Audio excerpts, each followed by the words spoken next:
Bismillahirrahmanirrahim. Assalamualaikum warahmatullahi taala wabarakatuh. Salam sejahtera dan selamat tengah hari kepada seluruh warga Malaysia. Berdiri bersama dengan saya adalah Datuk Dr. Rohaizat, Dr. Nohayati Rusli, Datuk Dr. Chong Chi Kiong dan Dr. Hisham Shah. Kementerian Kesihatan Malaysia ingin memaklumkan bahawa terdapat 59 kes yang telah pulih dan dibenarkan discharge pada hari ini.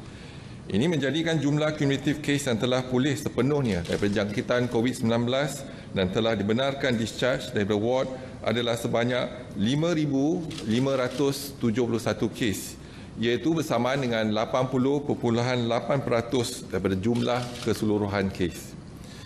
Sehingga 17 Mei 2020 jam 12 tengah hari, terdapat 22 kes baru yang telah dilaporkan. Oleh itu, jumlah kes positif COVID-19 di Malaysia adalah sebanyak 6,894 kes dan jumlah kes aktif dengan kebolehjangkitan COVID-19 adalah 1,210 kes. Ingin dimaklumkan bahawa daripada 22 kes baru yang dilaporkan, 5 adalah kes import yang mendapat jangkitan di luar negara. Manakala 17 kes adalah penularan tempatan di mana 9 kes adalah bukan warga negara Malaysia. Sehingga kini terdapat 13 kes positif COVID-19 yang sedang dirawat di unit rawatan rapi dan daripada jumlah tersebut 7 kes memerlukan bantuan pernafasan. Daripada maklumat terkini yang dilaporkan ke CPRC Kebangsaan, dimaklumkan bahawa tiada kes kematian berkaitan COVID-19 setakat ini. Justru jumlah kumulatif kes kematian COVID-19 di Malaysia kekal sebanyak 113 kes, iaitu bersamaan dengan 1.64% daripada jumlah keseluruhan kes. Adalah dimaklumkan bahawa Kementerian Kesihatan bimbang dan khawatir melihat peningkatan pergerakan dan perjalanan individu merentas negeri, terutamanya menjelang perayaan yang bakal tiba. Seperti yang telah diumumkan oleh Yang Berhormat Menteri Kanan Kluster Keselamatan, pemeriksaan yang telah dijalankan oleh pihak polis di Raja Malaysia pada 15 Mei 2020 mendapati bahawa sebanyak 508 kenderaan telah cuba merentas negeri atas alasan mahu pulang ke kampung. Jumlah ini telah meningkat pada 16 Mei 2020 iaitu kepada 1,248 kenderaan yang cuba merentas negeri untuk pulang ke kampung. Mereka telah diarahkan berpatah balik oleh PDRM. Kementerian Kesihatan menghargai usaha dan terima kasih atas tindakan penguatkuasaan oleh PDRM bagi memastikan pematuhan masyarakat kepada syarat-syarat PKPB terus kekal tinggi. Ini penting supaya orang ramai tidak menyalahgunakan kelonggaran yang telah diberikan oleh kerajaan. Sehingga 17 Mei 2020, sebanyak 971 kes positif COVID-19 iaitu bersamaan dengan 14.1% telah mempunyai sejarah merentas negeri. Tambahan pula, sebanyak 18 kluster daripada jumlah keseluruhan 49 kluster yang pernah dicatatkan di Malaysia juga adalah berkaitan dengan aktiviti merentas negeri. 10 daripada kluster-kluster tersebut adalah masih aktif setakat kini. Kes-kes positif COVID-19 yang berkait rapat dengan aktiviti merentas negeri adalah amat membimbangkan sekiranya ia terus-menerus berlaku walaupun selepas penguatkuasaan Perintah Kawalan Pergerakan Bersyarat. Masyarakat harus berwaspada semasa tempoh perayaan yang bakal tiba kerana ini mungkin menjadi pemangkin kepada penularan jangkitan COVID-19 ke kawasan-kawasan yang kini telah mencapai status zon hijau. Tindakan pembendungan wabak COVID-19 di negara kita sememangnya merupakan tanggungjawab setiap seorang rakyat Malaysia. Adalah amat penting pemekasaan awam termasuk pemekasaan komuniti, keluarga dan individu seperti mana yang telah disarankan oleh Pertubuhan Kesihatan Sedunia. Oleh itu, tindakan ini wajar dijadikan satu kelaziman dalam kehidupan seharian selagi COVID-19 masih wujud.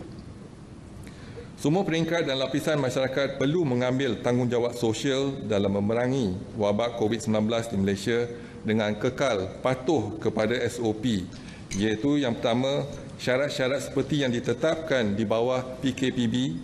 Yang kedua, orang yang berisiko tinggi seperti kanak-kanak, bayi, warga emas dan orang kurang upaya perlu dilindungi. Manakala individu tidak sihat dan bergejala dikehendaki segera menjalani pemeriksaan kesihatan. Amalkan penjarakan sosial pada setiap masa, iaitu sekurang-kurangnya 1 meter.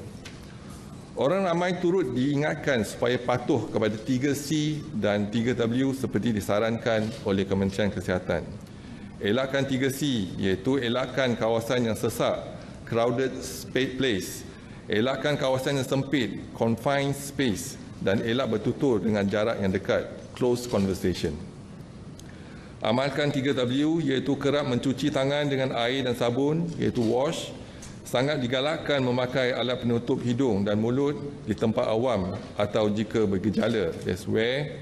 Dan warn, iaitu amaran daripada Kementerian Kesihatan yang lebih berkonsep kepada peringatan seperti elak bersalaman dan bersentuhan, amalkan etika batuk dan bersin, sentiasa lakukan aktiviti disinfeksi, duduk di rumah dan hanya keluar sekiranya ada urusan penting sahaja, dan dapatkan rawatan segera jika bergejala. Kementerian Kesihatan akan terus memantau perkembangan kejadian jangkitan di dalam negara dan juga luar negara melalui maklumat yang diperolehi daripada pihak Pertubuhan Kesihatan Sedunia. Orang ramai akan sentiasa dimaklumkan sebarang perkembangan terkini mengenainya. Begitu juga kementerian akan memastikan langkah pencegahan dan kawalan yang sewajarnya adalah dilaksanakan secara berterusan. Seterusnya dimaklumkan laporan kluster COVID-19 di kawasan Perintah Kawalan Pergerakan diperketatkan sehingga 17 Mei 2020 melibatkan hanya satu lokaliti. Lokaliti tersebut ialah kawasan Pasar Jalan Osman di daerah Petaling, iaitu bandar Petaling Jaya. Tiada pertambahan kes dicatatkan hari ini dan jumlah kes positif adalah 28, melibatkan 2 kes di luar kawasan PKPD. Ia juga melibatkan 21 bukan warga negara. Yang kedua ialah kluster perhimpunan di Masjid Seri Petaling. Setakat ini 38,911 kes telah diambil dan disaring, dan yang jumlah kes positif ialah 2,375, iaitu ada pertambahan 11 kes melibatkan 5 generasi. Seterusnya, saringan COVID-19 di 370 sekolah tahfiz dan madrasah sehingga 17 Mei 2020. Jumlah pelajar, guru dan kaki tangan yang telah dikenal pasti ialah 19,771. Dan jumlah sampel yang diambil dan diuji adalah 13,656 bersamaan dengan 69.1%. Jumlah kes positif ialah 658, iaitu bersamaan dengan 4.8%. Mereka yang bergejala adalah 96, iaitu 14.6%. Manakala mereka yang positif dan tidak bergejala adalah 562 bersamaan dengan 85.4%. Seterusnya, laporan warga negara Malaysia yang pulang dari luar negara dari 3 April hingga 17 Mei 2020 melibatkan sejumlah 36,900 individu dan 28,984 telah selesai tempoh kuarantin, iaitu tempoh selama 14 hari. Dan jumlah kes positif setakat ini adalah 369 kes, iaitu ada pertambahan 4 kes. Masing-masing satu kes daripada United Kingdom, Amerika Syarikat, Mesir dan India. Seterusnya, laporan COVID-19 di 350 pasar sehingga 17 Mei 2020. Dan jumlah peniaga dan lain-lain yang telah dikenal pasti adalah 37,133 individu.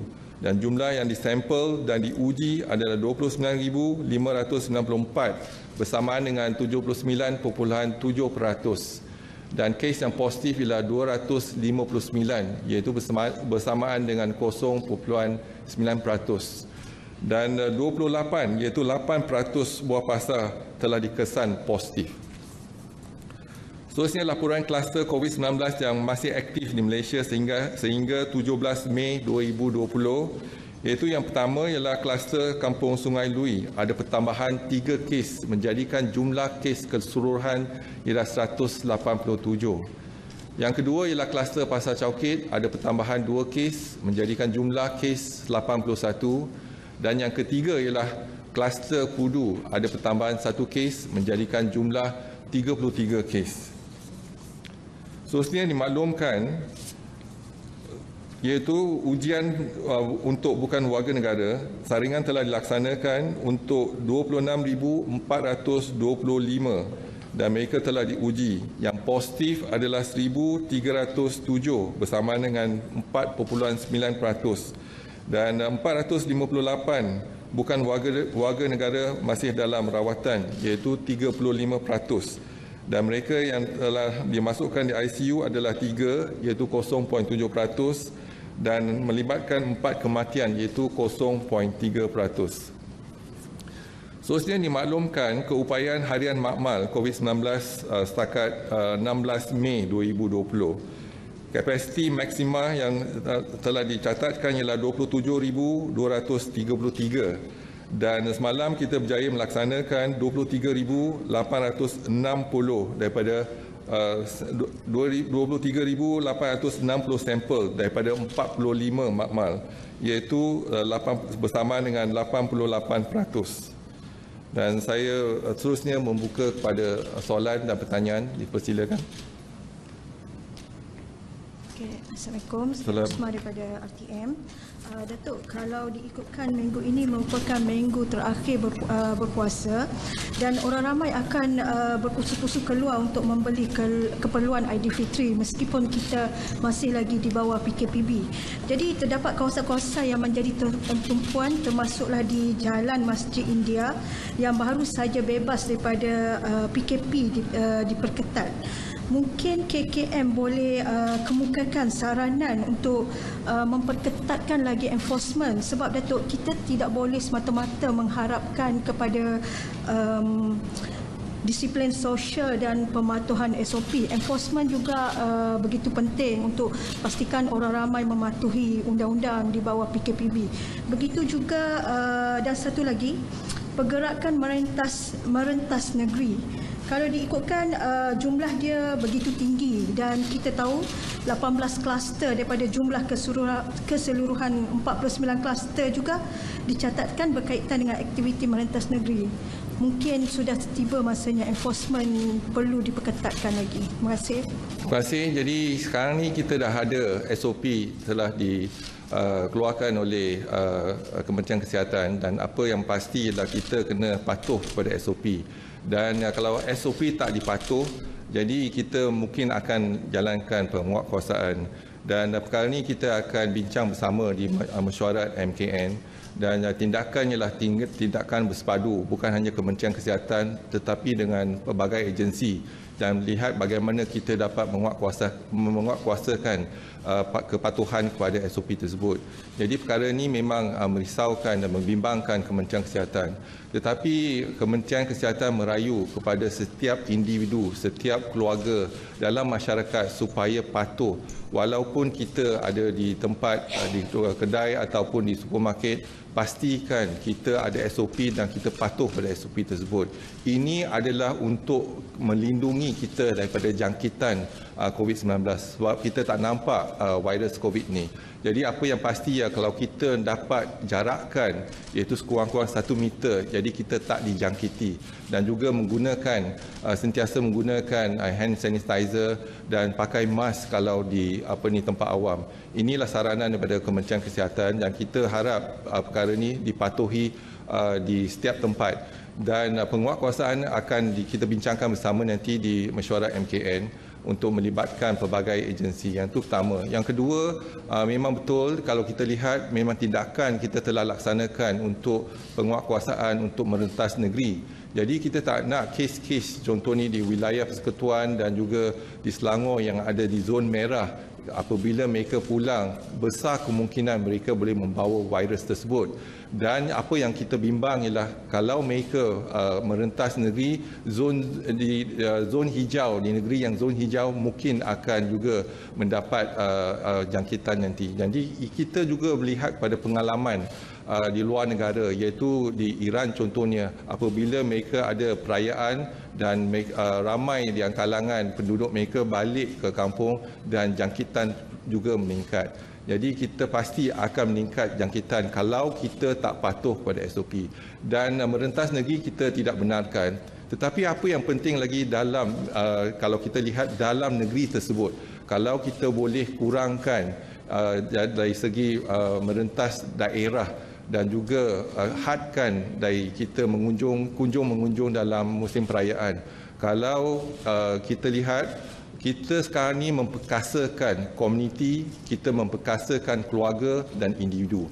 Jadi sekurang-kurangnya individu dan keluarga boleh mengambil tindakan positif. Contohnya curfewkan rumah tersebut. Jadi perayaan kali ini perayaan di rumah, iaitu rumah tertutup. Yang ni yang kita nak pastikan. Walaupun ahli keluarga yang pulang daripada daerah lain, pastikan mereka amalkan SOP, iaitu meningkatkan kebersihan dan juga mengambil langkah-langkah pencegahan seperti mana yang telah disarankan oleh Kementerian Kesihatan. Assalamualaikum Datuk. Baru ini Datuk ada berkongsi artikel yang berkenaan kemungkinan virus COVID boleh masuk melalui mata. Jadi adakah selepas ini KKM akan menggalakkan penggunaan face shield? Jadi yang ni satu virus tersebut akan masuk dalam tubuh kita kalau kita sentiasa menggosok mata kita ataupun dengan menggunakan ataupun jangkitan daripada tangan kita dan kita sentuh pada muka dan sebagainya. Dan apa yang kita kena sarankan ialah yang penting kalau kita ada penjarakan yang sekurang-kurangnya 1 meter, jadi kita dah elakkan satu, iaitu benteng kita untuk dijangkiti. Itu yang pertama. Yang kedua, kalau di halayak ramai ataupun di tempat awam, kita kena pakaikan mask. Dan kalau mereka di tempat awam, pastikan sentiasa cuci tangan dan jangan sentuh mata dan muka. Inilah saranan yang telah nasihatkan kepada semua untuk kita amalkan. Jadi atas kita sekarang ni, kita lah menjaga kita menjaga keluarga kita dan kita menjaga masyarakat kita. Assalamualaikum Datuk. Salam. Datuk, awal bulan ni Datuk kata bahawa mempunyai sakit positif COVID-19 pertama yang diuji dengan ubat antiviral remdesivir.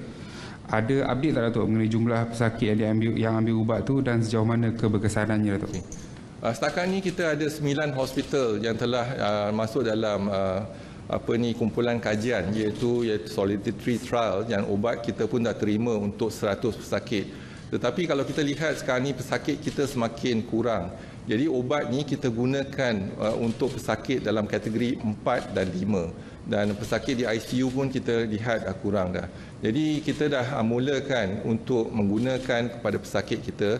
Yang pertama kita gunakan di Hospital Sungai Buloh dan yang 9 lagi hospital masih kita melaksanakan ujian ataupun gunakan ubat tersebut, tetapi masih dalam proses penggunaan. Jadi tempoh dia menggunakan ubat tersebut tu lebih daripada 2 minggu. Jadi kita lihat akan setakat ni tak ada masalah apa dalam segi penggunaan ubat, tetapi apa yang pasti ialah ini satu kaedah untuk kita membuat rawatan. Kita juga memberi ubat-ubat yang lain, tetapi yang ini untuk kajian yang kita gunakan untuk remdesivir itu yang untuk pesakit-pesakit kita sebagaimana mengikut protokol kajian yang telah diberi oleh Pertubuhan Kesihatan Sedunia.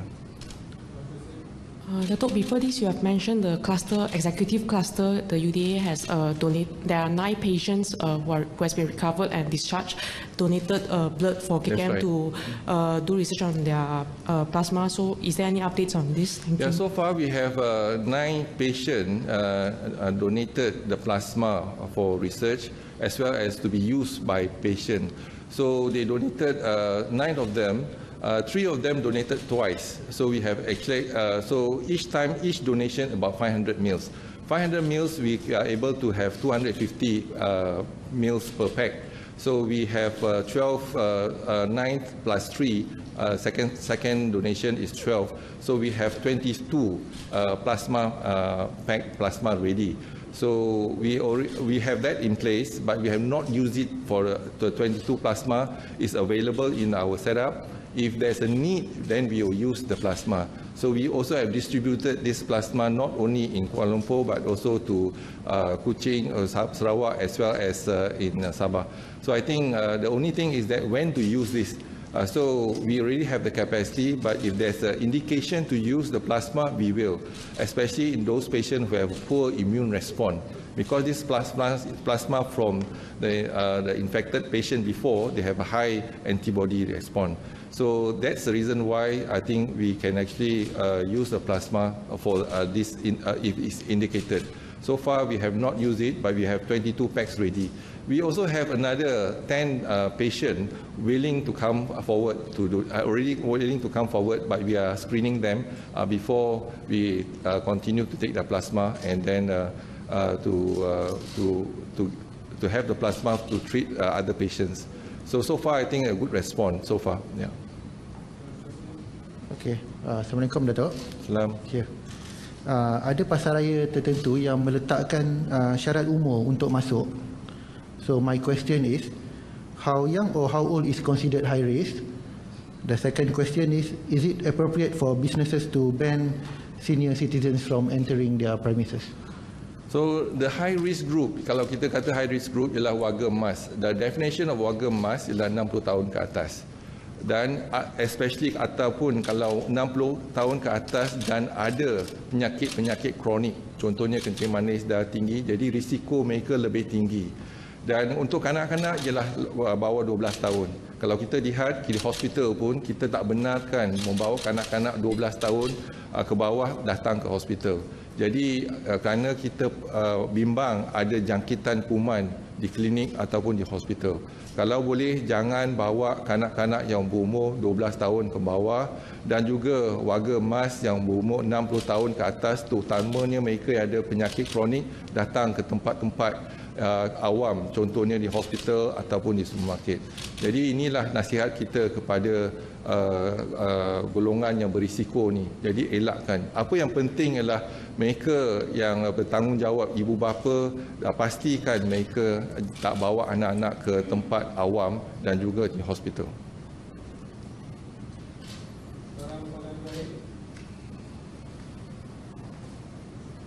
Assalamualaikum Datuk. Semalam Datuk ada mention MP, pasal MP yang dah buat saringan kan. Jadi mungkin Datuk boleh share keputusan penuh MP yang dah buat saringan. Terima kasih. Setakat ni kalau kita lihat jumlah yang telah dikenal pasti adalah 960, iaitu MP dan warga kerja di Parlimen 960. Tetapi yang hadir untuk saringan dan ujian ialah 950 dan kita juga telah dapat keputusan untuk 948 negatif dan 2 masih pending, mungkin kita akan dapat keputusannya petang ni, dan 10 tidak hadir, iaitu 10 tidak hadir, 8 adalah warga kerja di Parlimen dan ada 2 MP kerana mereka telah sedang dikuarantinkan kerana ada kontak rapat dengan pesakit yang positif. Jadi setakat ni ialah yang 2 pending tu negatif. Jadi 950 semua negatif. Jadi daripada 960 yang telah dikenal pasti, 950 adalah negatif dan 10 tak hadir untuk melaksanakan saringan termasuk 2 MP.